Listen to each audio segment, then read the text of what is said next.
wish I knew how to quit eating bugs. This seems so weird. There's no place like home. I'm gonna make him an offer down with you.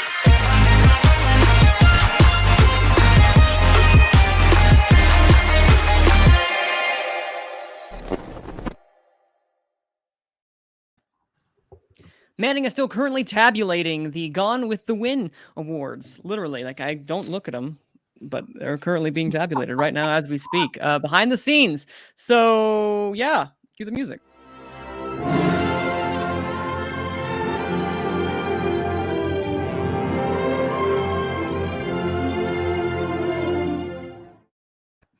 Hey everybody, welcome to the 94th episode of Gone with the Wind, the show about award shows where we talked about, you guessed it, award shows. I'm your host, Manning Franks, the host of, wait, I just said that, of Gone with the Wind, as we all know. And today's a very special day. We have, well, of course, before we introduce our panelist, today's a special day. It is the announcement of the Gone with the Wind awards and kind of a quick discussion beforehand in regards to, well, the Oscars have their hosts and they have a Oscars fan favorite. We'll get into that in a second.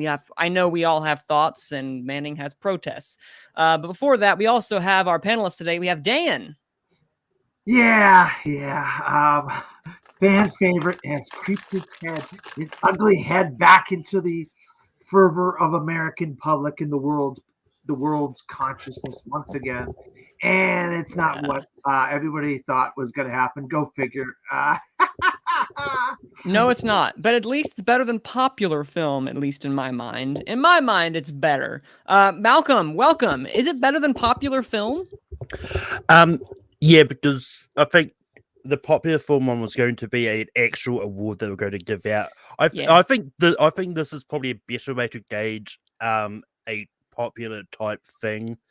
I just don't know if it's the best way to go about it. So I'll get more into that. No, I agree with everything you just said. It is a better way than best popular film because you're not awarding. It's more of like you're shouting out who the best, the highest ranked one, but then you're getting into the fact that I think there was a voting thing to name a boat, and it was Bodie McBoatface or something to that line. There was something a long time ago where they did that, and it's like that won the Twitter poll.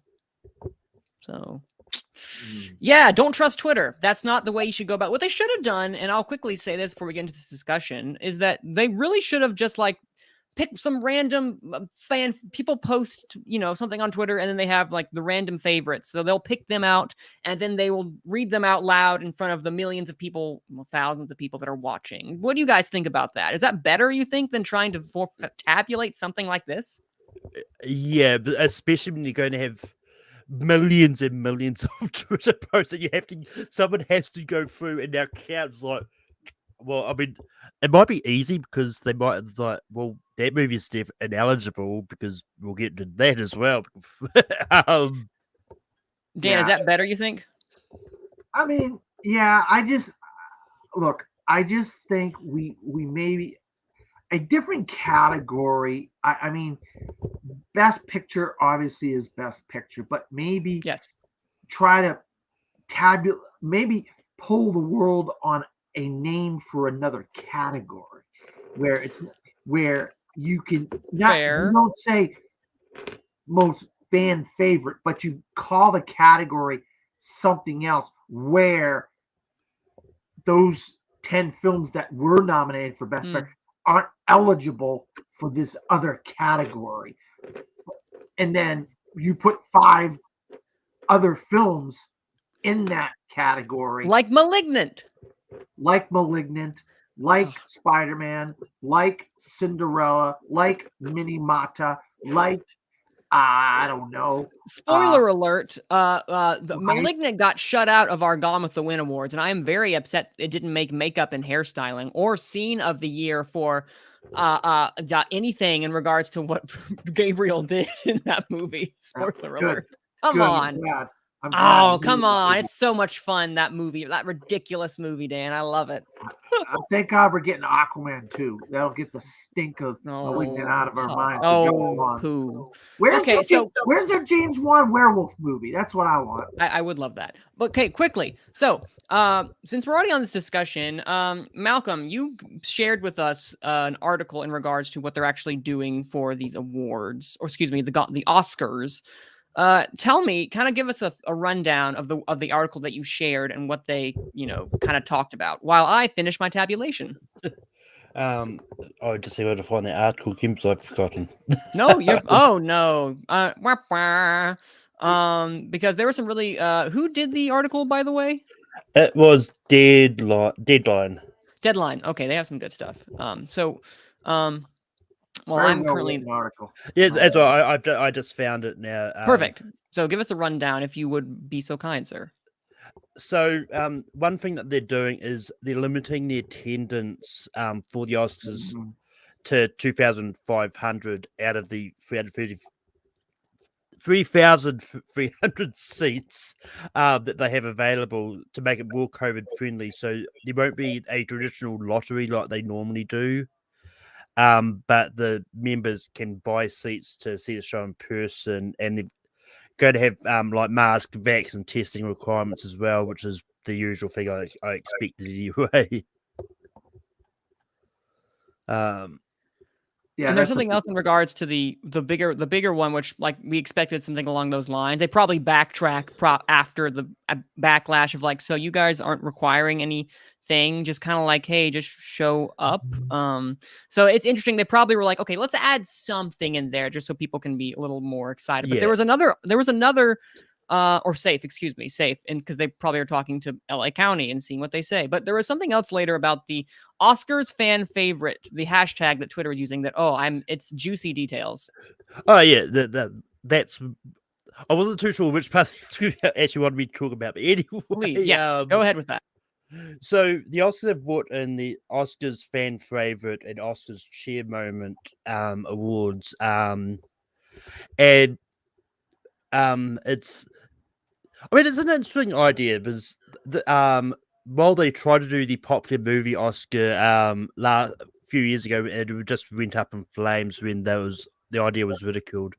So but I mean, this is one of those ideas that I think is good in theory, because I think if you want to determine the popular film, then why not talk about the people everyone else that actually goes to the movie, either goes to the movies a lot or casually goes to see what they want, and because not everyone is going to like the best picture. But anyway, so it's within the first moments of this bit starting, there's a big tsunami for Zack Snyder's Justice League, which isn't eligible, correct? Yeah, it's not eligible. Because I think it was a day or two after that, the Oscars actually had to come out and say, "Look, we appreciate the idea of your support for Zack Snyder's Justice League, but it's not eligible. This movie came out in 2017. This is just a director's cut, essentially." I don't think it was theatrically released either, so that would have eliminated it straight away. But as I thought when they initially announced this, although I haven't seen any for Space Jam 2 yet, but Sony's Cinderella with starring Camila Cabello is getting a lot of love for some reason. God. The trolls have been unleashed. Well, her song was in the mix, but right? It was a Cinderella song, but it was the one by Elsa. What's her name? The actress. Idina Menzel. Thank you, Adele Dazeem. Correct. Yes. Oh, okay. But another move that's kind of being talked about a lot, which I believe Dan has seen recently, is Mini Mata with starring Johnny Depp. Then that's another one that is people are doing, but maybe for the wrong reasons, because they're doing it to support Depp as opposed to like they may be doing it because they love that movie, but a lot of tweets I've seen like, let's do this with Johnny, because obviously of what happened to him in real life. Yeah, that's probably the main reason why they're doing it, Malcolm. But it is actually a decent movie. And Manning as a photographer and a cameraman, I think you'd be fascinated by this world of photography in a time when it was very dangerous to be a photographer, because you were dealing with riots, you were dealing with the Vietnam War, you were dealing with a lot of different things like apartheid. You were dealing with all kinds of things for reporters and photographers. We're going into a lot of different dangerous places, and it was not safe to be a reporter or a photographer, a cameraman back then. And this movie kind of delves into a very sensitive topic. Minamata does. So I recommend the film, but I think you're right, Malcolm. I think it was they were just trying to support Johnny Depp from being canceled by people. Which I will quickly add that I will give my 2 cents thoughts before we get into the little more meat of this, that I think that you're right, Malcolm. It's good for engagement. However, in theory, only in theory, because if you look at Twitter, it is merely a lot of Stan Twitter. It's Stan Twitter, as it's called. So you're going to have a lot of people who are the fans of these to basically spend the 20 times a day, because you can vote 20 times a day, sending out those tweets 20 different times that day. And so the fans of Camila Cabello are going to send that out. And I don't think the Academy realizes how Twitter truly works, because you're going to have those people who are consistently sending things out all day. And I don't think it's conducive to actually having crucial engagement. It seems like they're trying. Do you remember that meme where Steve Buscemi's like, "How you doing, fellow kids?"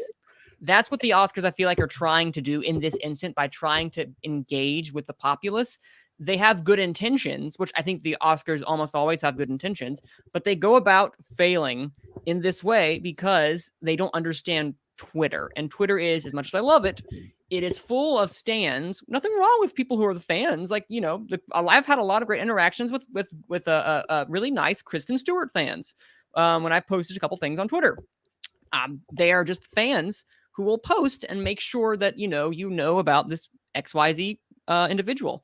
And in this case, I feel like the Camila Cabellos or the Zack Snyder stans or whomever will routinely boost up their films for the sole purpose of they're numerous, they have the time, they have the passion, and they're not going to see their film anywhere else. I don't think people of Power of the Dog are going to be sending that out 20 times a day. No offense.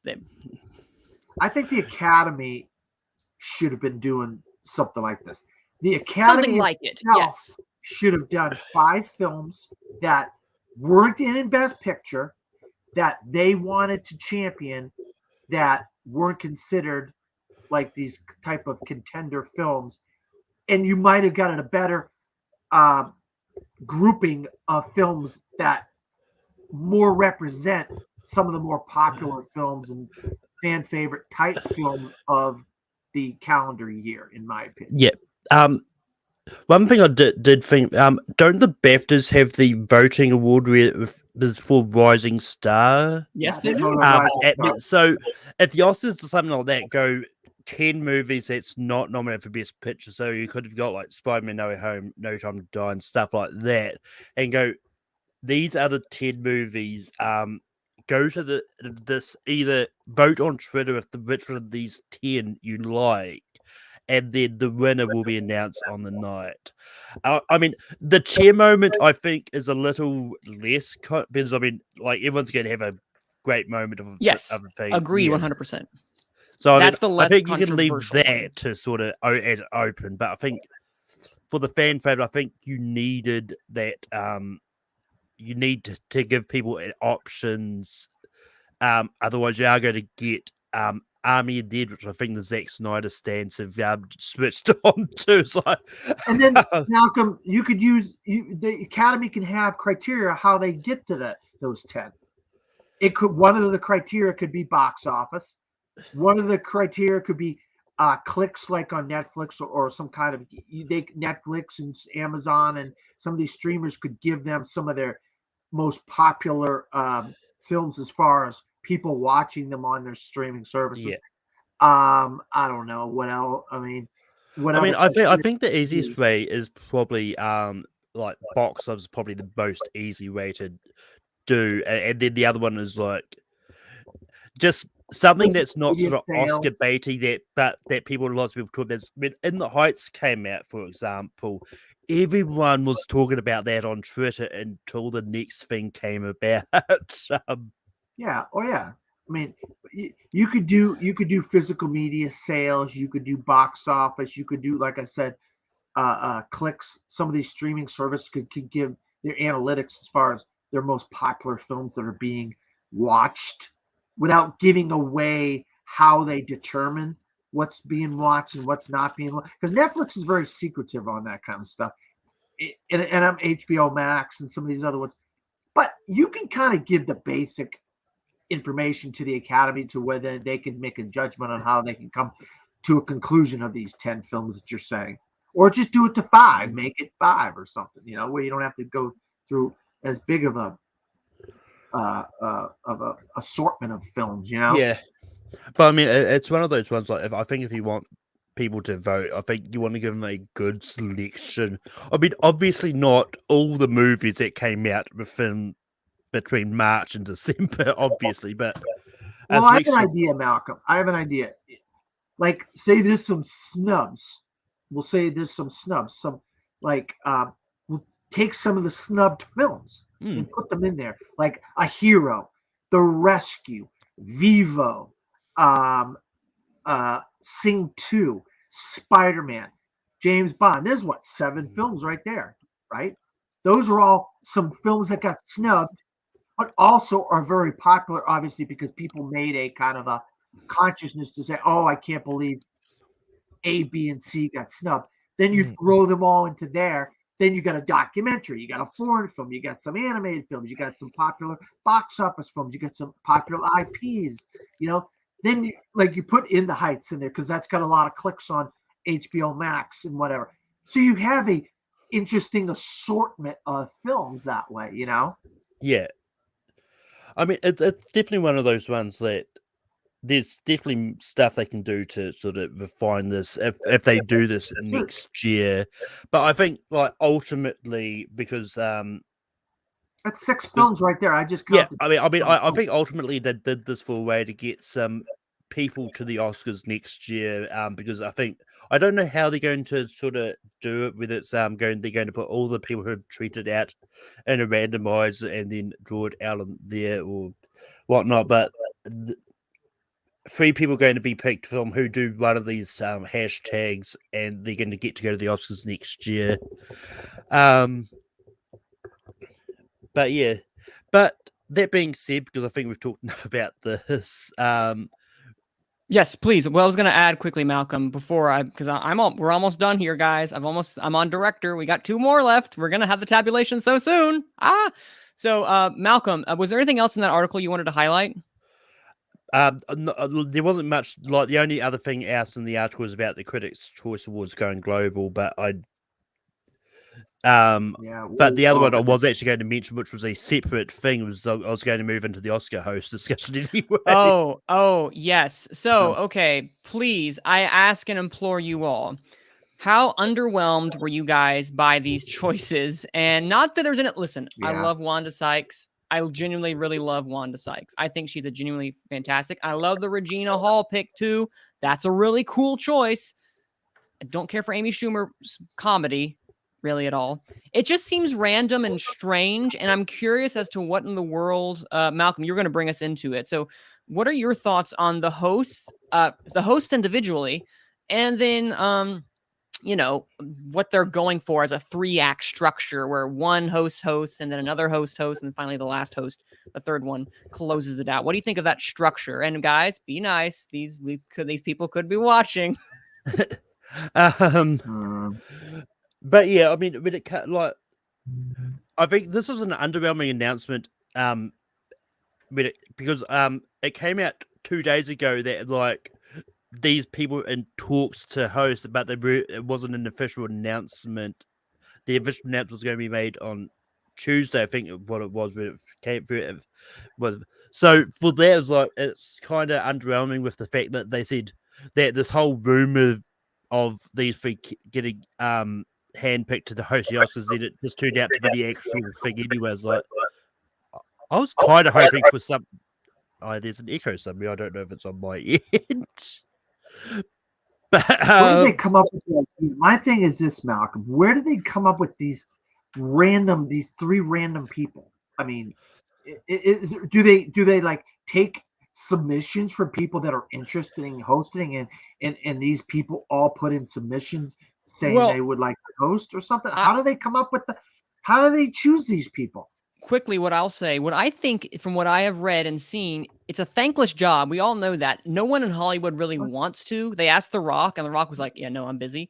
And remember, John Hamm said that they were in final talks, so John Hamm would have been one of the hosts. I would have loved to have seen what that would have been like. Oh, yeah. I know. But he backed out last minute because I don't think they could come to an agreement. And I think people just really don't want to host the Oscars, no matter how much money you pay them.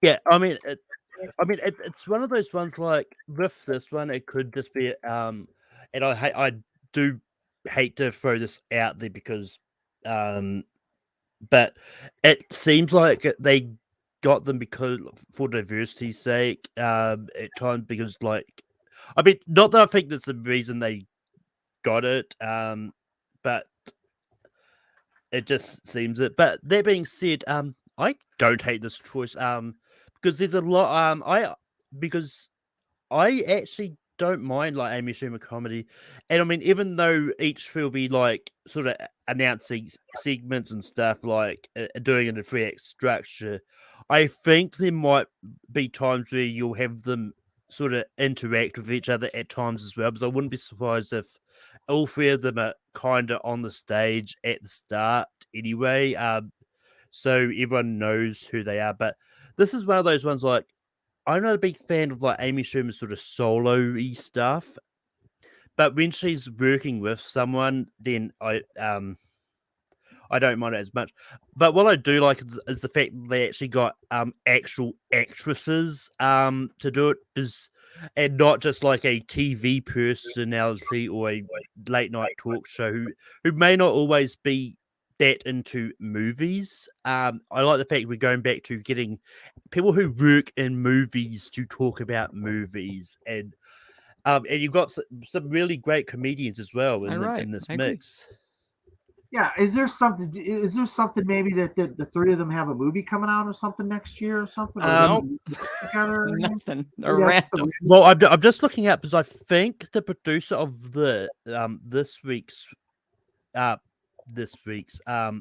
did Girls Trip, which I think at least one of them are in. Well, yeah, Regina Hall is in Girls Trip. I know yes, that. The producer of the Oscars had her in, and I think they reached out to her. I think they reached out to them all separately. I think the intent was always to do 3 separate ones, because remember, there was an article, I think, with the New York Times, I could be wrong with that, where they were saying the only murderers in the building were going to the three main stars were in talks to actually do the same format. But they couldn't because they were filming the second season. They had to back out. So I think that was always going to be the intent, like a 3-act structure, like a movie. I just think these 3 people were the ones that were chosen. And honestly, if the only murders in the building cast were in talks, I would have loved to see Steve Martin and Martin Short host the Oscars. Because I loved the Oscars when Steve Martin and Alec Baldwin hosted together. I know Alec Baldwin's not an Only Murders in the Building, but they could have found a way to get him into there. Yeah, I haven't watched Only Murders in the Building, but I'm planning on it. I just have always, TV shows always come second to movies for me. So I'm just knocking these shows off one by one. And one of the next ones I'm going to be doing is Only Murders in the Building. So, and I hear half-hour episodes or whatever, it goes pretty quick. Oh yeah, like they're half-hour episodes. I think it's either 6 or 8 episodes. So I'm going to be able to knock that off pretty quickly, and I think I'm going to be watching. February is kind of a slow month. March is going to be pretty slow month as well, except for I got my big movie on Thursday that I'm going to be seeing Thursday. that we'll talk about next Sunday when we have our special guest on next Sunday. Hopefully, crossing my fingers with that. But I don't know. I don't know where Manning is for the tabulation. But if he needs more time, we can talk about what we watched the past week. Please, you guys go talk. When you're finished, we'll be done. Yeah. You want to go first, Malcolm, or do you want me to go first? You can go first. I went first the last few topics. Okay. Well, I saw the obligatory video game movie with the fervor of the whole world not enjoying it because the characters are too young and the actors aren't playing the characters from the video game, and they cut up the video game segments into a movie and it doesn't make sense and all this stuff and blah blah blah blah. Well, guess what? I never played Uncharted. I've seen various things of it, but I did like the Nathan Fillion short movie of Uncharted, which is on YouTube. If you want to watch that, that's about 15 minutes long. I'm a fan of Tom Holland and I'm a fan of Mark Wahlberg. I was actually a fan of their chemistry in the movie, and I've been hearing, I'm not a fan of the chemistry of Mark Wahlberg and Tom Holland in the movie. I actually liked their chemistry in the movie, but I felt like I was watching Spider-Man in a lot of ways with Tom Holland because of some of the action sequences that he was doing. And it was a little wonky as far as the visuals go, but I enjoyed it because I didn't have any kind of through point as far as the video games go. I just watched it as kind of an action movie where it was a mix of Indiana Jones and the Da Vinci Code for me. And I love both of those movies. So, and I like the actors, and I just kind of had fun with it, and I didn't try to make it out to be any. This is a February movie, folks. You're not going to get Oscar contending movies out in February. I'm telling you right now, if you're looking for, you got your Black Panthers, you got your Deadpools, you got your Kingsman, you got your Get Outs in the past. Yes, we know there have been a few Oscar contending movies that come out in February, but most of the time you don't get the most critically acclaimed movies coming out in February. So you knew, I knew we weren't going to be expecting the most great thing with Uncharted, but I enjoyed it. Also saw Dog with Channing Tatum. Now this is kind of a little bit autobiographical. I didn't know that going into the movie. I learned about this after the fact, but oh my God, wow. I mean, his comedy, Channing Tatum really has gotten better as an actor. And I can't believe those words are coming out of my mouth. But from when he was in Coach Carter, he was awful back in the day. That's 2005. He has really gotten better, and his chemistry with this dog, Belgian Malamute, it looks like a German Shepherd to me, but I don't know. But the chemistry between him and the dog was great, and there was a lot of camaraderie between the two of them. And once again, another movie out in February. You're not looking for the most Oscar contender, most critically acclaimed type of thing. And if you like animals, you're gonna love this relationship. And it just tells you that even animals can have PTSD if they've been in war, and that's what you're dealing with Channing Tatum's character and the dog itself. They both have kind of PTSD in a way. I enjoyed both of these movies. I gave both of these movies 3.5 stars on when I reviewed them both. So those are the two big movies that I saw this week. But yeah, for me, like last week, I went to see The Worst Person in the World.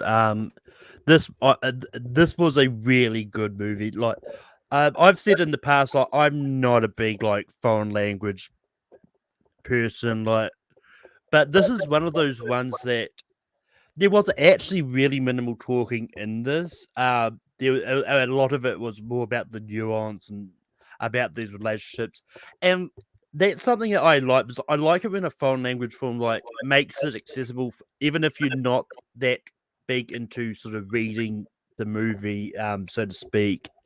So I thought this was good. This was so much 500 Days of Summer kind of vibes with one of these anti-rom-coms, and it's just the other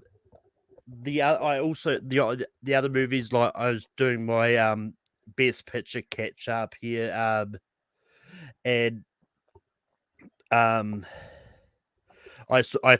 got around to seeing Coda finally, and I've also seen King. I also saw King Richard last night, and both movies are just great. Like Will Smith deserved to be nominated, and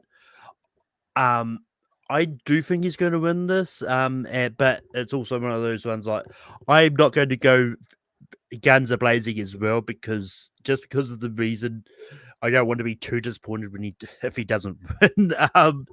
And Coda deserved all the love it got. Like that was just amazing. Just the way they like the story of this girl who had to put the family first because she was acting as translator to the parents for whenever they're in the meetings, like, and but also the awkward moments when the parents are having sex is like they're just next door. I just couldn't help laugh at that scene. It's just so awkward. It reminds me of those scenes like when the mum walks in and the kids having sex is like, right, where this is going. But yeah. Yeah, I mean, I want to ask you, what do you think about the two? Whether it was segment 8 and 9 or 9 and 10, Malcolm and Worst Person? What do you think about those two segments? I wanted to ask you because it's hard for me because I don't want to spoil things for people. But now that you've seen the movie, what did you think about those two particular segments? I'm just trying to remember what those particular segments actually were. The light switch, and then the mushrooms. Oh, I mean, look, the mushroom segment was trippy. It was just one of those ones that it should have been nominated for visual effects. Because what they did in that small segment alone, it was just really crazy. Just everything that they did in that. It was just one of those ones. It was just really entertaining, and the makeup they did on this on Renee Winsby was just incredible. It's just one of those ones like trying not to spoil a movie or talking about it is really hard, but yeah. Oh yeah, no, it is. I mean, that's why I don't want because you hadn't seen some of these movies, so it was hard for us to talk about them without spoiling it, without giving it away. Now, King Richard's a uniquely American film, but it's also a film that a lot of people can relate to as far as the dream that you want to accomplish and stuff. Do you think like the Richard Williams character was a good example of a good father and then the mother Ingenue Ellis, did she kind of get forgotten in this, or did she have to say really, hey, even though you see it in the movie, like, hey, I'm here, I've been here, I'm working with it, it's not all about you. I mean, it's hard because it's one of those ones like Richard is one of those fathers who keeps pushing the kids to do well without realizing like how much is actually the kids are not happy with how he's doing it, because for the longest time he wouldn't let his daughters play junior because he wanted he really wanted them to become pro, and as the coaches would say, like it's really hard for someone to become pro if they don't play, and so it's definitely. And I mean, even in interviews, I think Serena actually said, like, I know sort of my father was tough on me growing up and all that, but I know he did it for the best intentions as well. But I think, yeah. So like even Serena and Venus, like they have said in interviews, like they've talked about all the stuff that they portrayed in this. I mean, I've heard that they did omit some of the more harder stuff about their father that they just didn't cover in this movie, but it's one of those ones like if you want a biopic that is a complete factual representation of a person, you're never going to find one that is a exact no. it's like every biopic is going to be like taking some stuff out. Like, you don't want to know that someone's father was a drug addict and would spent most of their life just taking drugs and all that, not doing anything. Like, you don't need to know all that stuff. Just because they don't show it in the movie doesn't mean it never happened. It just they didn't want to show it. Did you like the aspect of it was from his point of view instead of the girls? Because a lot of times, when it comes to a sports biopic, it's from the athlete's point of view. In this aspect, it's from the father's point of view. Did you like that aspect? Well, this is one of those ones that just because of the title, I didn't think it was going to be about the actual daughter's point of view. I think that with the way I like the fact that they didn't want to focus. They made the decision to sort of focus on how he was, because I think that's the crux of the story. Is how their father was pushing them, and not so much about their lives in particular. It was more about their father in the first place, and I think, and honestly, I think we will get a biopic that's all about like Serena or Venus at some stage. But I think finding out about their father first is probably a good way to go than anything. Yeah, no, I agree. Now, I wanted to ask you, a lot of people have been talking about this specific scene in Coda where Amelia Jones is singing, and you hear the music, and you hear the song, and you hear everything, and then all of a sudden, all the music goes away. And then you look at the crowd and you look at the parents. You see what the parents see as far as they can't hear anything. What was your reaction to that particular scene in Coda? To me, that's probably the most impactful scene in the entire movie. Oh, definitely. I think I actually mentioned it in our group chat. Actually, like as soon as I saw Coda, like the way they dealt with that scene in particular, it was just incredible because, and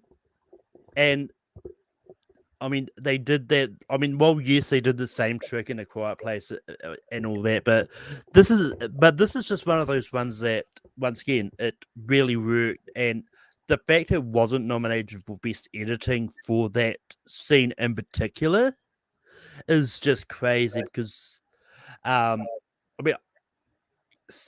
mean, sound is one of those ones that I don't mind it too much, just because it's not too much. That is not really too much relying on the sound, but the editing, it is just to be able to put down the sound at the right moment and bring it back up when you want.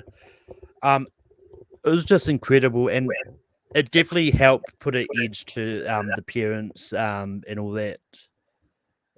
Yeah, no, I absolutely agree. And then you have to put the camera on the hands, right? Oh, yeah. You got to you got to go look at the people. So that is a lot of editing. That is a lot of back and forth. That is a lot of, and you're absolutely right. I mean, next to Tick Tick Boom, I think one of the better edited films of the year is Coda.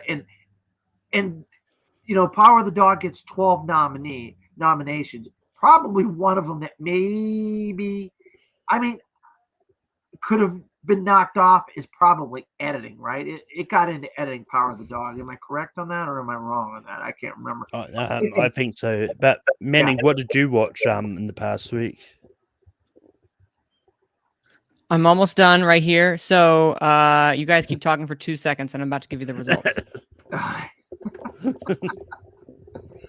Yeah. Well, no. What did you? I mean, do you think that Coda should have replaced like Power of the Dog in editing, Malcolm? I don't know if it's so much power, because I do think the editing in Power of the Dog is great. But I'm just trying to remind myself what else was there. I mean, so there wasn't. I mean, I'm one of those ones that I don't really notice editing much. Anyway. So to me, the one that's not going to even win, but it's probably one of the best edited films of the year is Tick Tick Boom. Yeah, I mean, it's one of those ones that I do like the editing in Tick Tick Boom. I think hesitantly that's the one I would have maybe knocked out for Coda. Oh, that's interesting.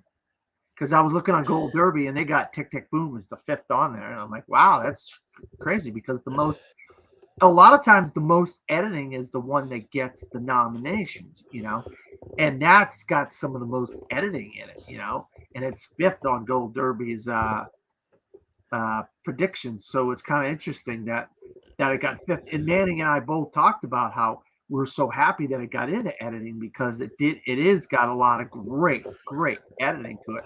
It's like, why are we putting the best picture contenders in there? Why don't we just put the best edited films in there, like Coda, like Spider-Man No Way Home? These are some of the better edited films of the year, in my opinion.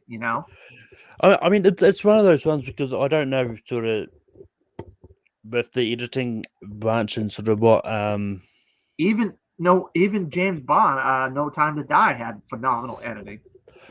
I mean, I think it's one of those ones that I think editing is just a very competitive category in itself because, and I think because most editing is either going to be Don't Look Up or Tick Tick Boom for sure when it comes to the editing side of things.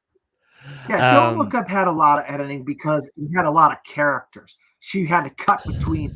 You go from this character to that character, and from this character to that character, and all these different characters. So the bigger the cast, the more editing you have, because the more cutting you have to do. That's that's one of those things because like if a movie that had the most editing wins, it's probably either going to be Don't Look Up or Tick Tick Boom. That's what I was trying. That's the comparison I was making there.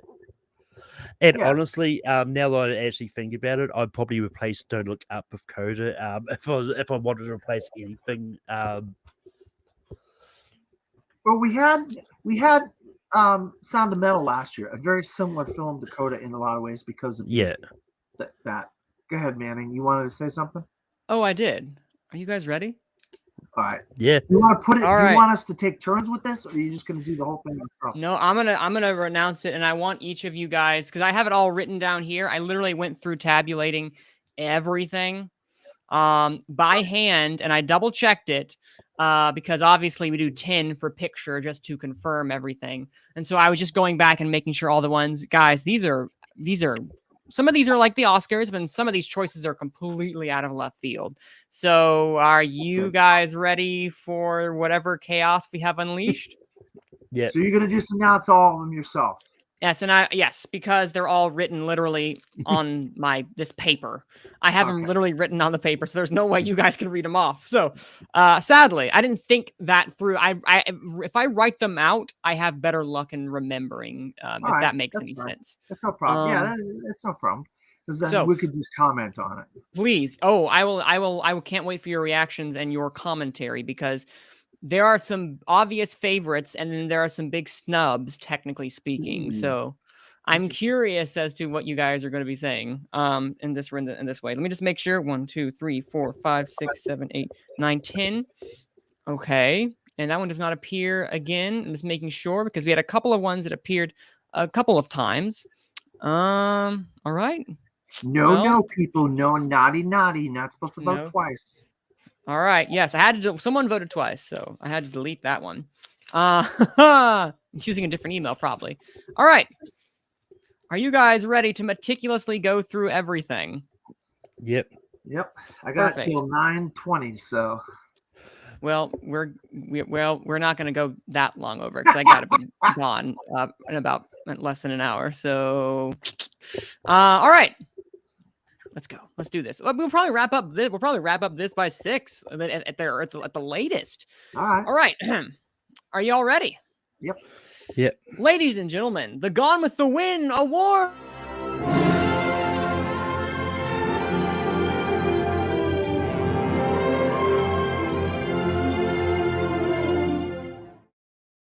I feel like it's only fair that we do that one more time right before we start. What do you guys think? Yeah. All right. So the first category that we have, when people first start, thank you for all who voted, by the way. I literally did mine and then I sent it right off. So voting is now officially closed yesterday.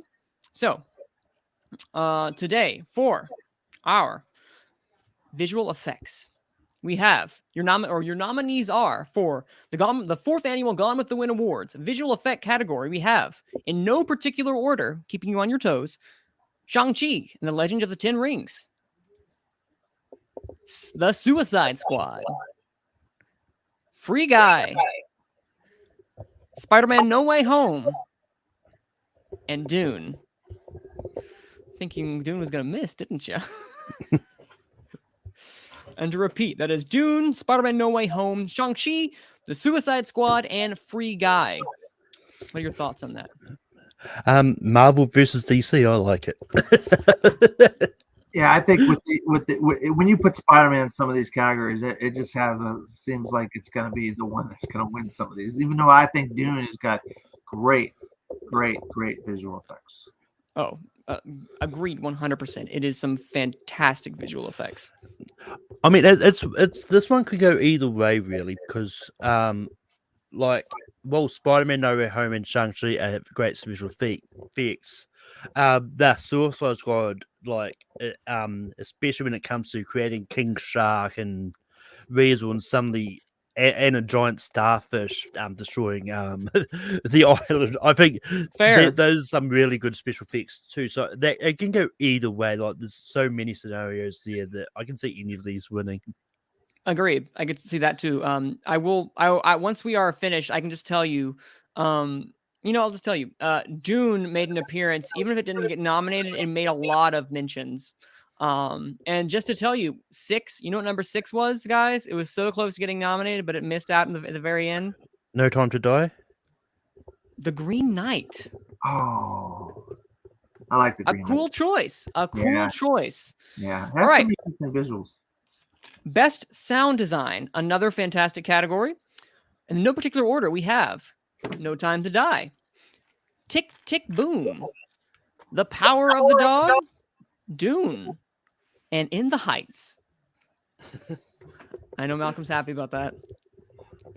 Yeah, I mean, In the Heights making it in is surprising. I mean, a little bit surprising, but it's one of those ones I'm happy for it to be there too, because it does have good sound and stuff. Yeah. Both those musicals made it over West Side Story, y'all. Just think about that.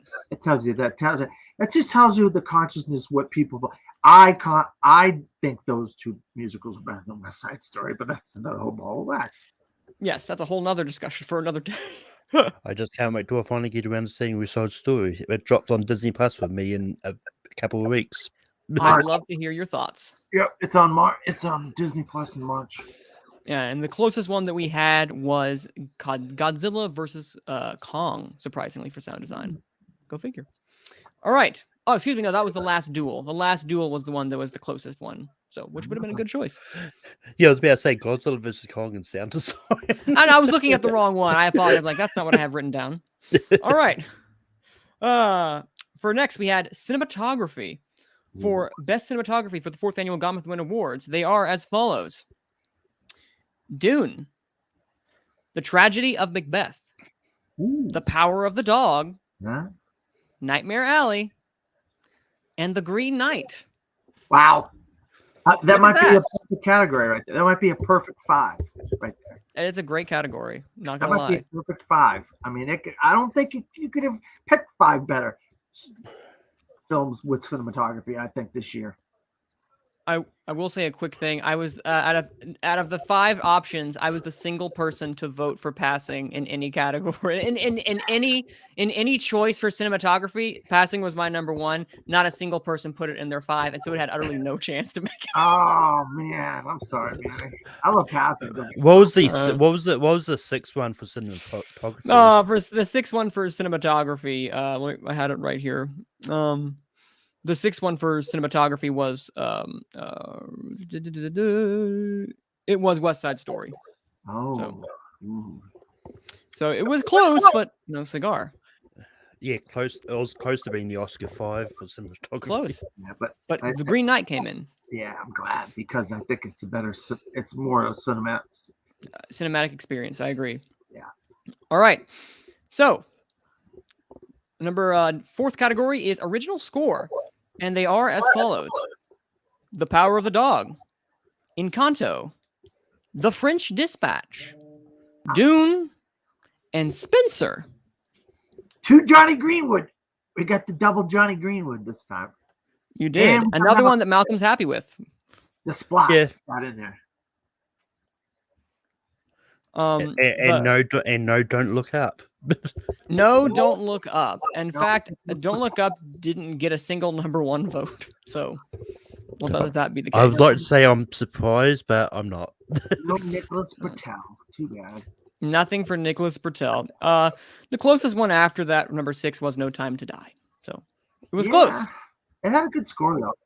It did. I mean, I think people more remember the song than the score of No Time to Die. Mm-hmm. Is that where we're going next song?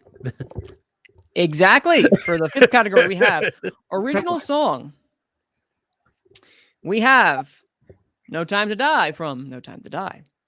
We have Be Alive from King Richard. We have Guns Go Bang from The Harder They Fall.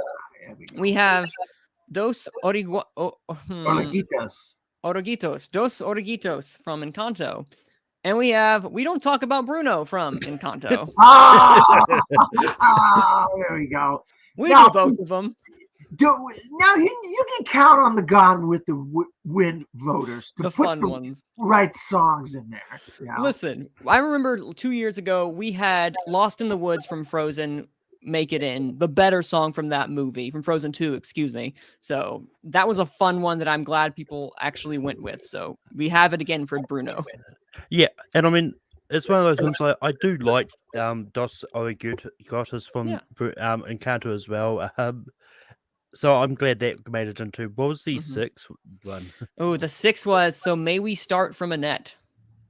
Oh, Sparks got knocked out. But where is I'm still, I guess I'm just a little bit butthurt as far as Don't Look Up, because Just Look Up. I wanted Just Look Up to get into some of these, but it was not as close as you thought as you think it would be. Yeah. Oh well, that's fine. That's surprisingly. Fine. But in fact, what I like is Guns Go Bang got in there, and We Don't Talk About Bruno got in there. So that's good. That's you got to give this the intelligence to the Gone with the Wind voters. Poor Diane Warren. Oh well, she'll be fine. She'll be fine. She'll win an Oscar one day, hopefully. All right.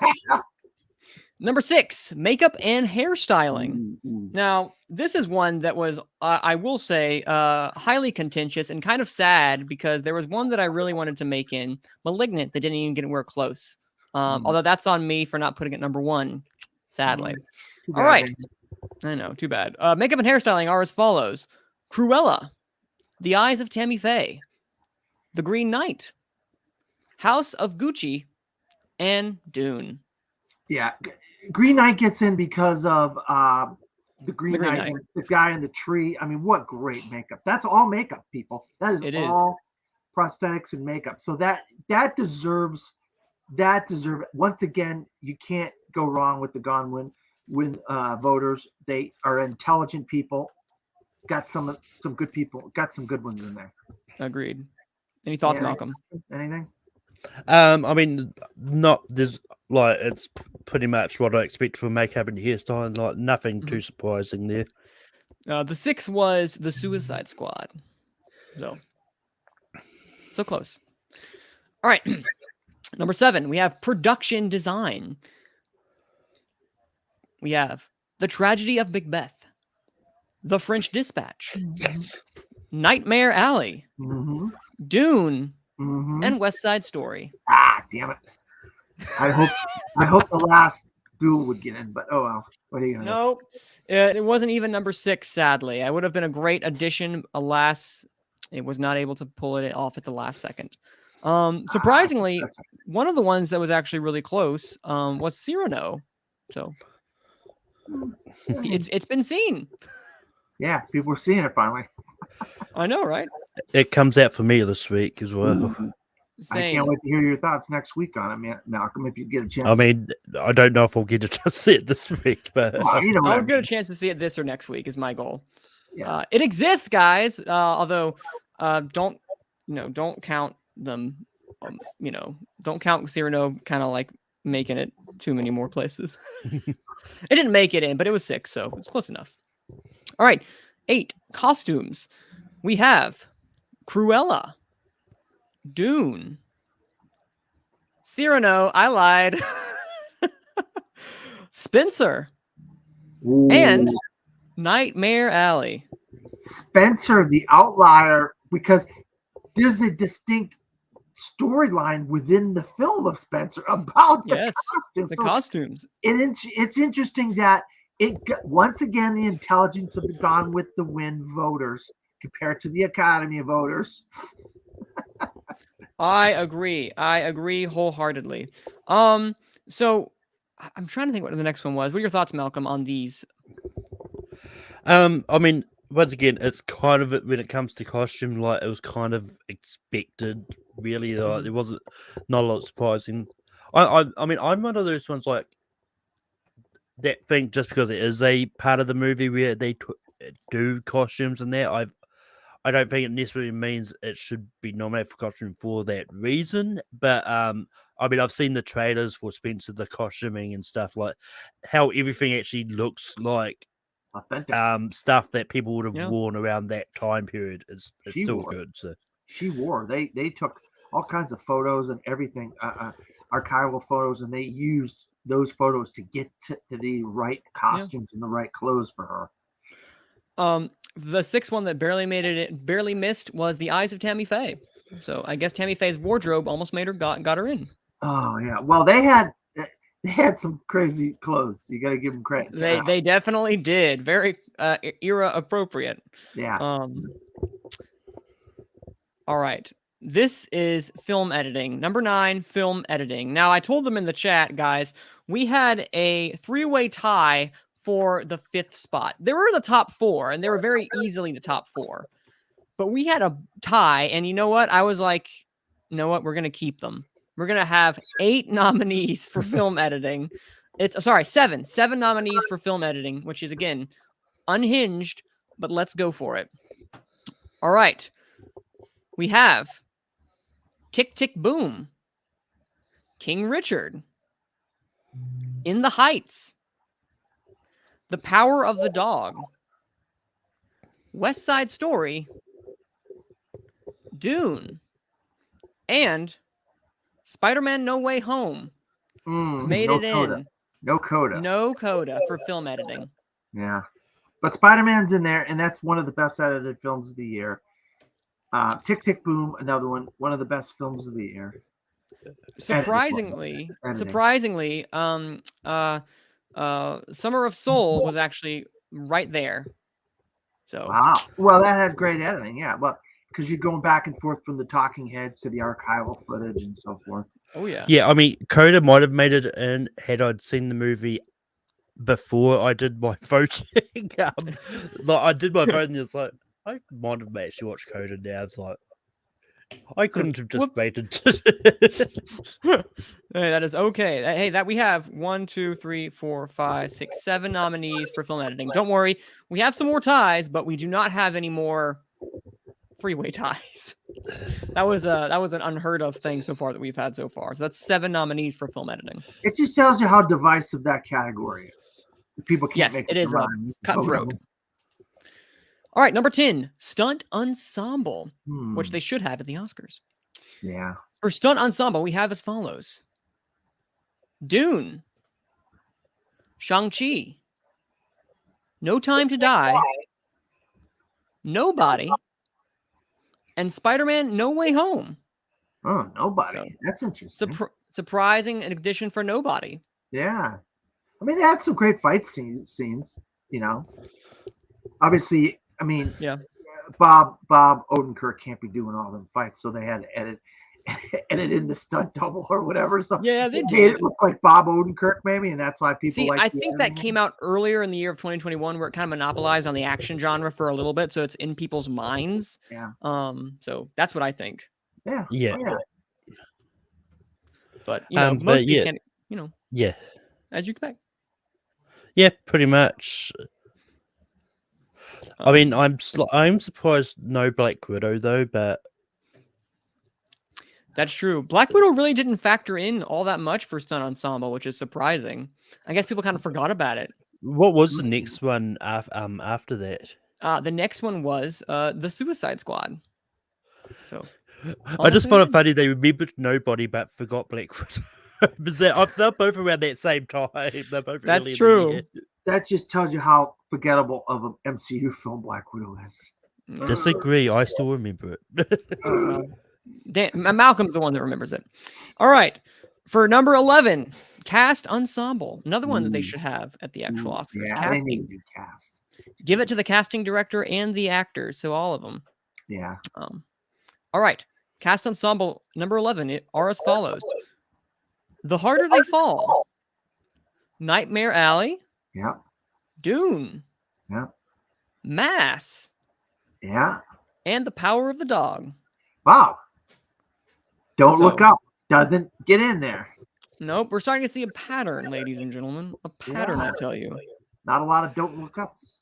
Yeah, I mean, I think this because I did skip a couple of them because I just didn't know too much about. I think I ended up skipping this one because it was late at night when I did my voting and I just couldn't think of it.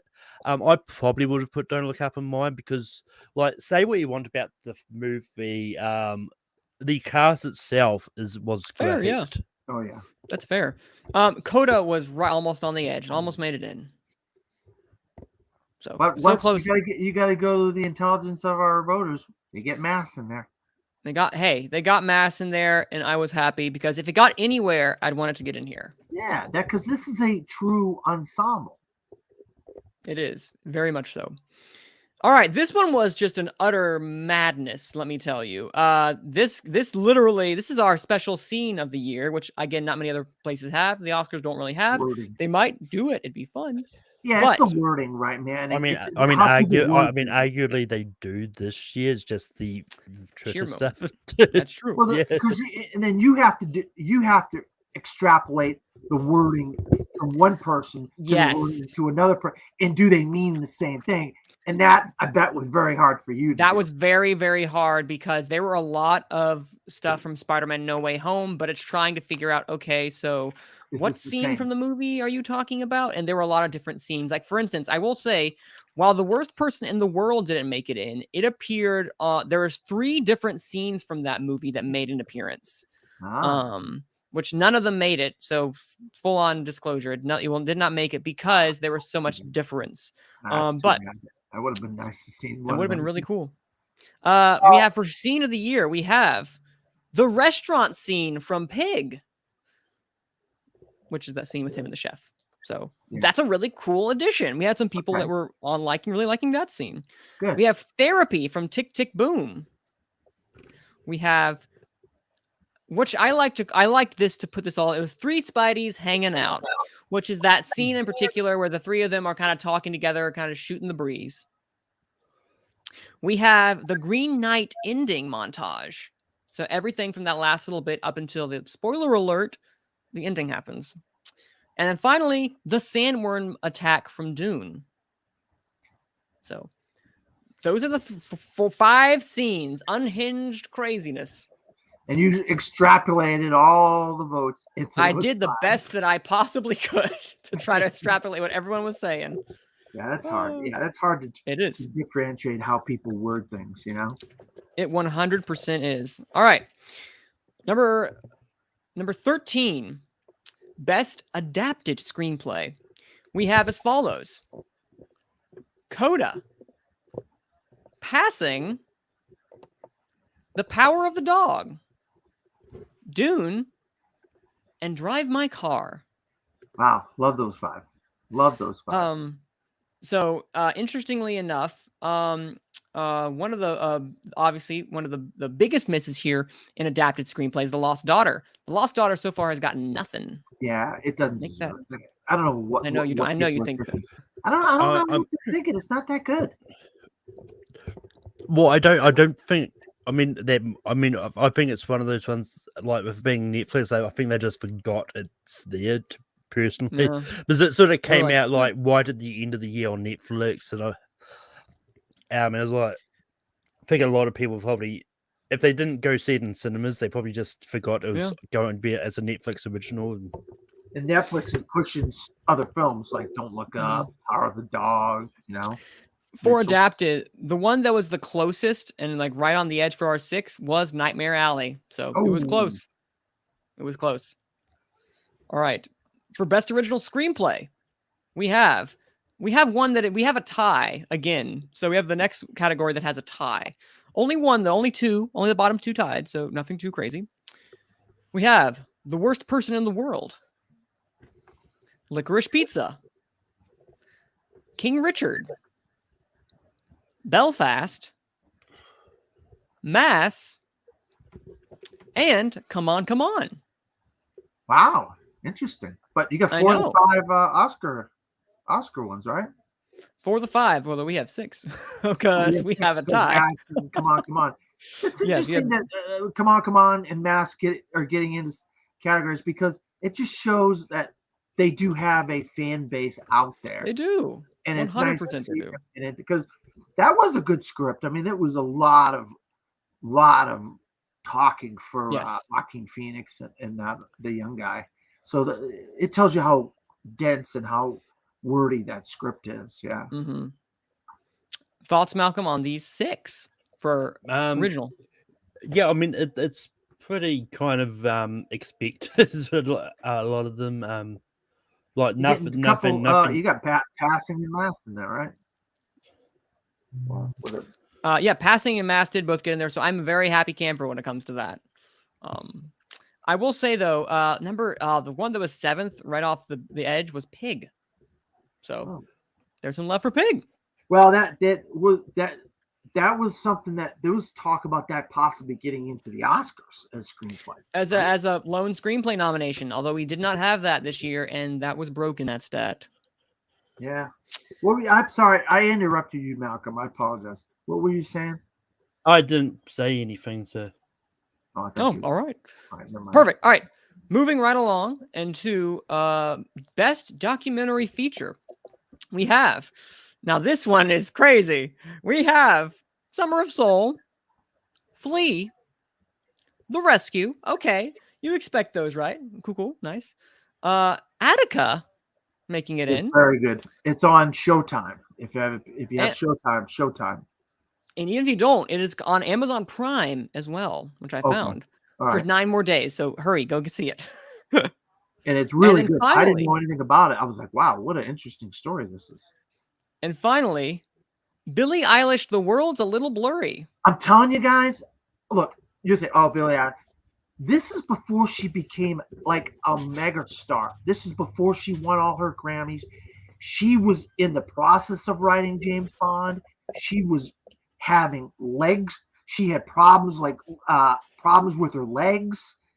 She think about, just put yourself in the shoes of a teenage girl and all the problems that a teenage girl would have, and then thrust her into mega stardom or this massive process. This document really goes in depth on the struggles that she has as a teenager, being thrust into mega stardom and all this. It's not a bad document. It's a very good documentary. Oh, it made it a short list. I don't think it's bad whatsoever. It's just shocking because you wouldn't think something like this would make it, but it did. It made the short list, and it's very highly acclaimed. Obviously, the Gomethwein fans have we good job. You Billie Eilish fans Gone with the Wind. It's easily accessible because it is on Amazon Plus. Amazon. Wait, Amazon. Hulu? Wait, Apple Plus. Apple There we go. Plus. Apple TV Plus. Apple, that's it. Yeah. All right. Val was actually right there at 6. So Val, yeah. Been a cool, Another cool good one. as well. Another. All right. One. Number 16, international feature. We have Drive My Car. Yeah. The Worst Person in the World. Flee. The Hand of God. And Titan. Oh, no, a hero. Dang, people. No, a hero. A hero was 6. God. Why couldn't we have a tie in that category? Why couldn't we? But we didn't. I mean, I figured that Titan probably would, like, this is one that I figured Titan would have gotten here because just in our community that I know there's a lot of love for Titan out there. So I'm not too surprised at all. Yeah, Titan has a following. I mean, Titan has a following, and it is divisive. So it goes to figure the Gone with the Wind fans would go for it. Oh, 100%.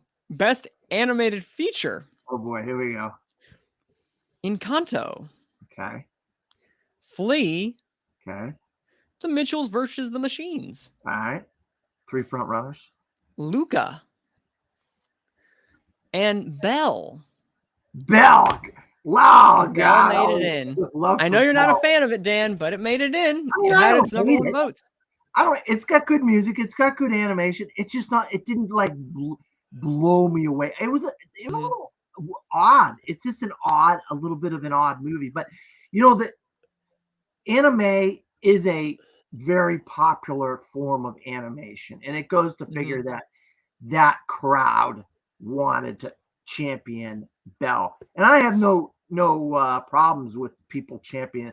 I just didn't like it as much as like Sing 2 or whatever, that's just, but it's not an awful film. I'll tell you what, I would have liked to see like a Poopel, a Chimney City get in there, but not a lot of votes for I will tell you that.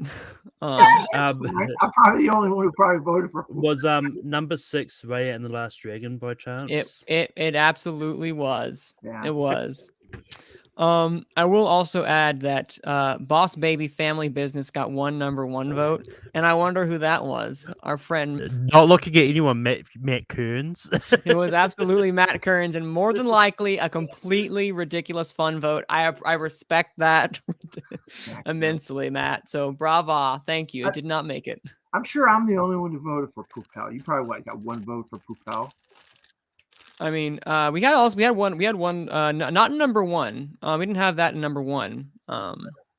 In Poopel. But here we go. Some of the big ones, guys. Actor in a supporting role. We have Troy Kotsur. I was so happy about this. Anders Danielson Lee for The Worst Person in the World. Whoa. Yeah. You got that many votes for that guy? He did. He got some number 1 and 2. Cody Smith McPhee, The Power of the Dog. Ben Affleck, The Tinder Bar. Good job, people. Yeah, I know Dan's excited about that. And Kieran Hines, Belfast. Yeah, so I mean, 2 people that aren't on the Oscar 5, so that's interesting. I mean, Anders Danielson Lee, I think, was an excellent choice. He's my number 1, so that might have also helped propel the fact I was like, he's my number 1. So I was happy about that. Interesting. We have a lot of the worst person in the world love. I will tell you in these awards. It's a great film, truly. Any thoughts, Malcolm, on the supporting cast category? I mean, I think I had Anders Danielson Lee was my number 1. I can't remember if I had him on my supporting list or not, but it's definitely a good mix, that's for sure. It is, and I'm happy about it. Makes me happy. I know it makes you very happy. Spoiler alert, no other nominations for Tinder Bar. Well, he's the best part of the movie. Agreed. I agree. All right. Best actress in a supporting role. In no particular order. Catriona Balfe, Belfast. Redemption. Oh, also, there's another tie. Ooh, 6. So we have 6. Supporting actress. Yeah. Last tie. Ariana DeBose, West Side Story. Kristen Dunst, Power of the Dog. Kathryn Hunter, The Tragedy of Macbeth. Oh, wow. Anjanou Ellis, King Richard. And I'm going to butcher her name, and I apologize. Olga Meredez for In the Heights. Olga Meredez? The old lady. It's the old lady in it. Malcolm, you're a big fan? Yeah, but don't know how to pronounce it. no. Meredith. I think it's Olga. Meredith. I think it's Meredith. Meredith. Olga Meredith. Yes, thank you. Olga Meredith. Sadly, the masked ladies did not make it. They split themselves too much. I understand. Respect. Same thing happened with the men from Masked. It's just too much splitting. So that's why I'm glad it made into cast ensemble. But number 6 was Ruth Negga for Passing. So close. Yeah, that's too bad. Although that's a good choice. I'm liking the fact that people are remembering In the Heights. I do like that. And Kathryn Hunter in. Oh, so happy. Great. I mean, it just shows you the intelligence of the Gone with the Wind voters. Hey, Kathryn Hunter making it in is an excellent choice. Bravo to everyone who voted for her. Yeah. Me included. Although sad that the masked ladies who I voted for didn't make it. And do you have a stat of how many people voted on these awards? Yes. At the end? I will get that. I will get that later because I have not probably for our next episode because I have not tabulated everything just yet. All right. Okay. I literally just finished tabulating the actual votes. So for these things and trying to figure out what has the highest. So I'll get that in a little bit. All right. Actor in a leading role. We have Garfield. Andrew Garfield, Tick, Tick, Boom. Benedict Cumberbatch, The Power of the Dog. Nicolas Cage, Pig. Denzel Washington, Macbeth. And Will Smith, King Richard. Ooh, you're gonna. I know. All right. I was at. You had me at the. I'm like, all right, good. I mean, no, he was relatively safe. I will say that's all I'm gonna say. He was relatively safe right there at the beginning. One of the ones that actually was close, but obviously didn't make it. At the very end was surprisingly Anthony Ramos in The Heights. So. Good on Anthony Ramos. I mean, I think he's great. I mean, the kid's got a career ahead of him. I mean, he really is a great young actor, and he's just going to get. It's just going to be that one performance that's going to really jump off, and people are just going to be like, "Wow, this guy's great."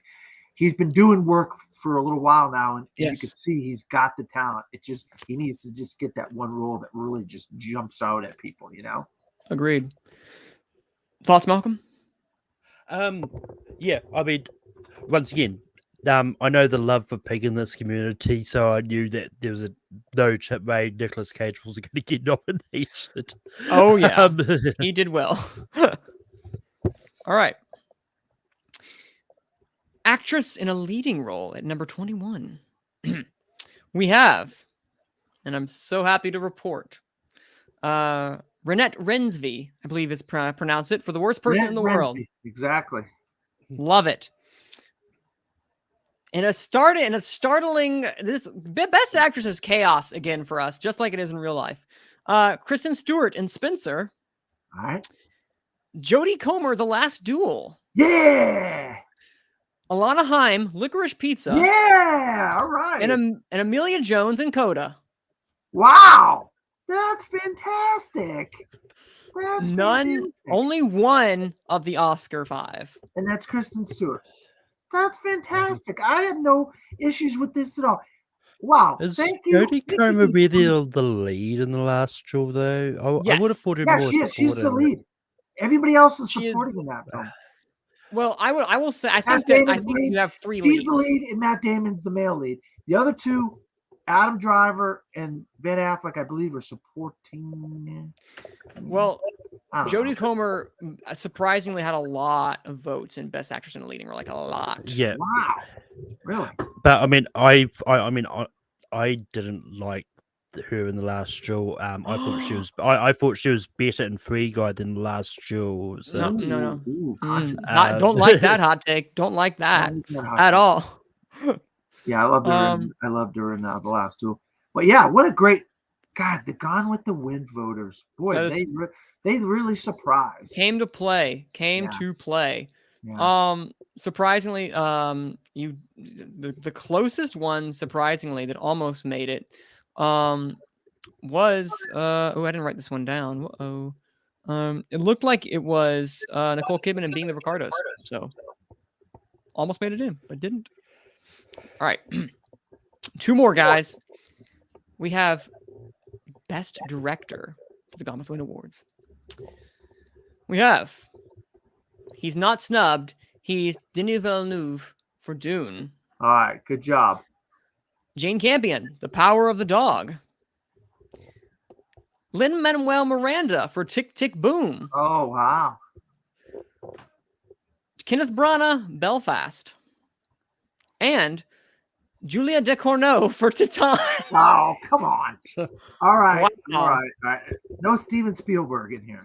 No Spielberg. I mean, he was number 6. Go ahead. What'd you say? He was 6. Spielberg was 6. I could sign off on 4 of these.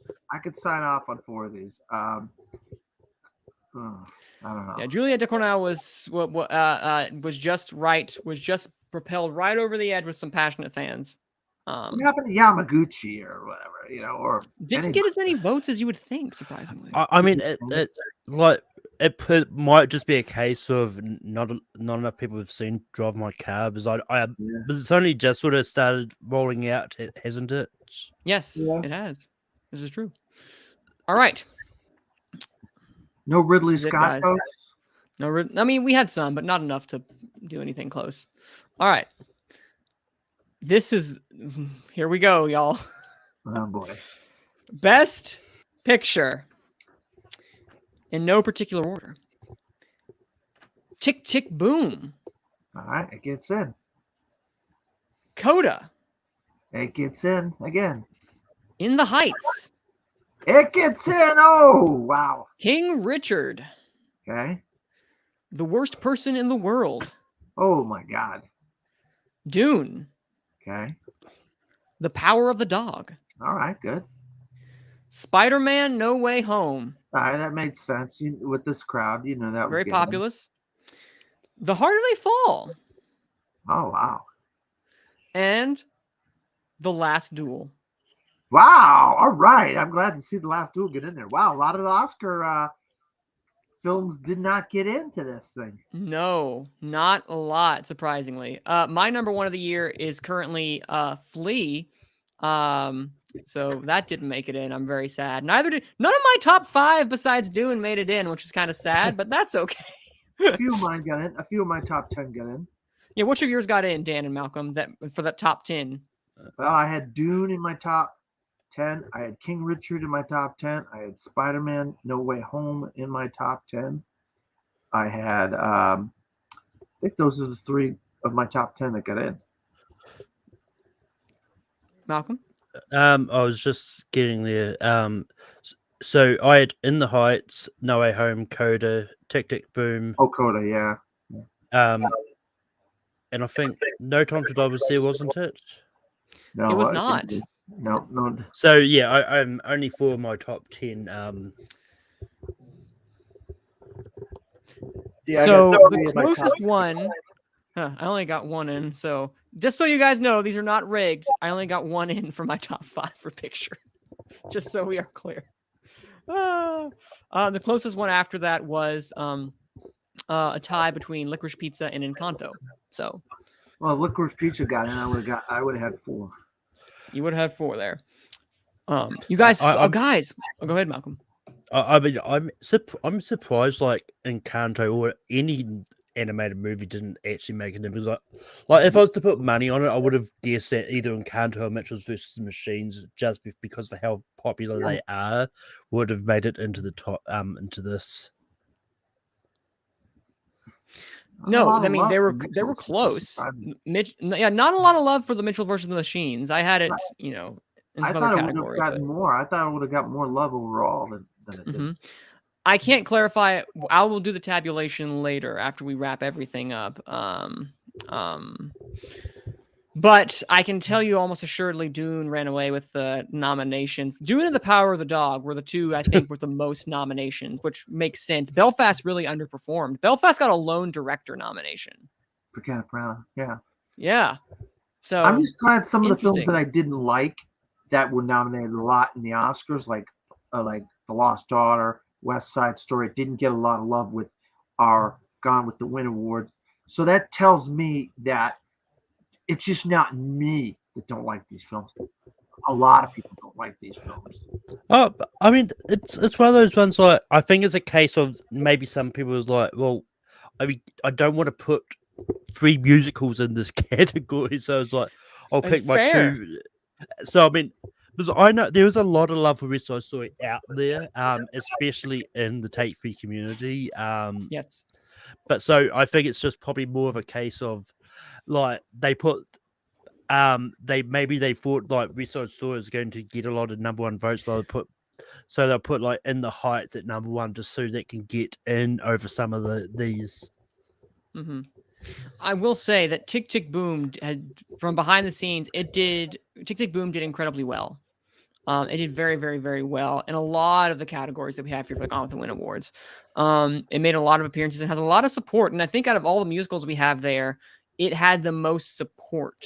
In the Heights is close, though. I mean, the fact that we had 3 musicals make it into our 7 editing things is telling.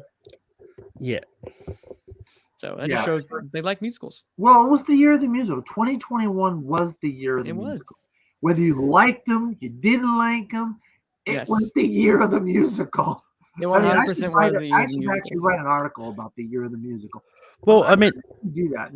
Well, it's one of those ones because even thinking back of the people who vote, because I know in the Take 3 page, there's a lot of love for musicals out there. Yes.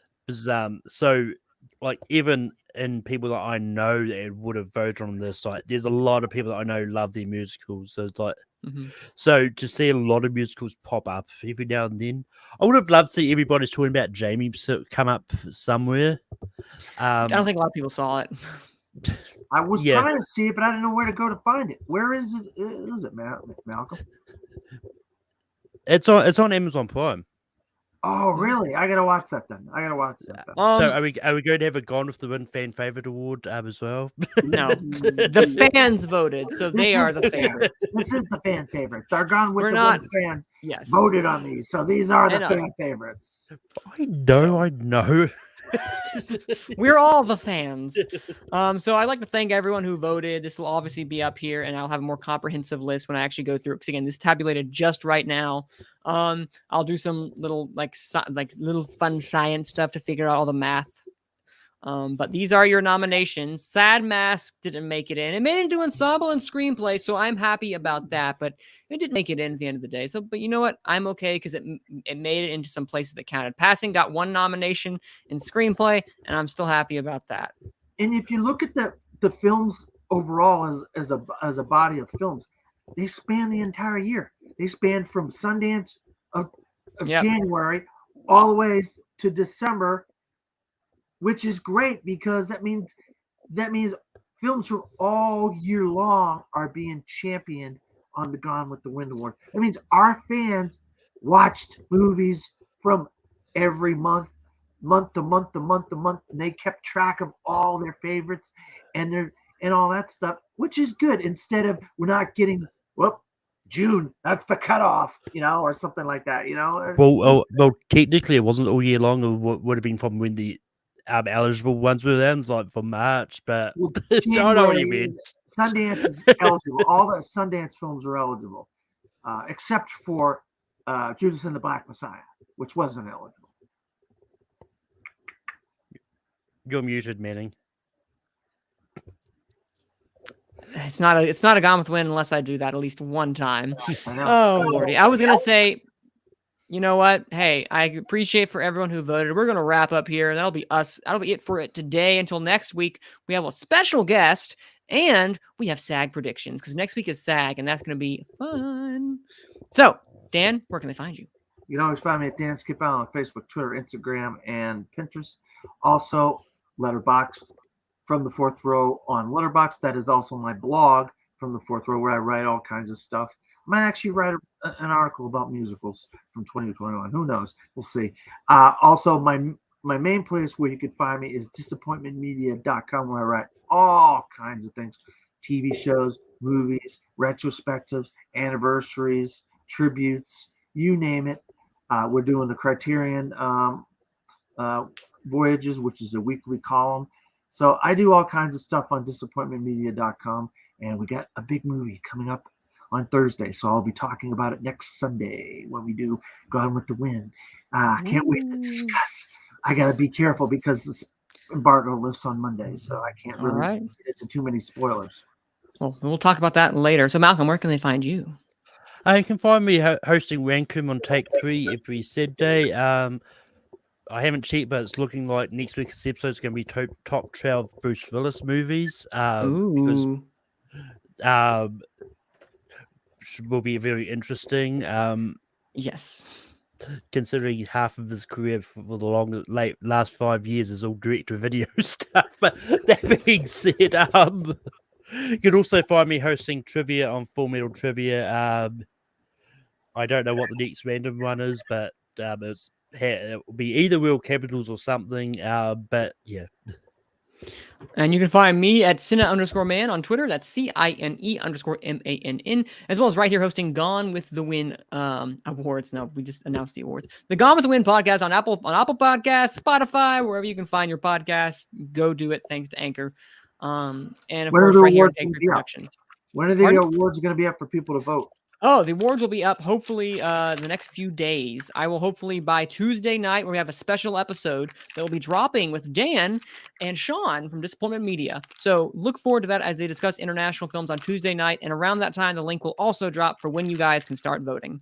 Again, I'm excited thank you all for voting. I'm excited for what our award's going to be. We are almost done with Oscars, guys. We're about a month and change out from when the Oscars are going to go. And so we're going to go jump right in, moving in all the way. This freight train is leaving the station. Thank you guys all for listening, watching, wherever you're consuming the media. And I thank you again for listening to this edition of Gone with the Wind. Someone, please, cue the music. He's looking at you, kids.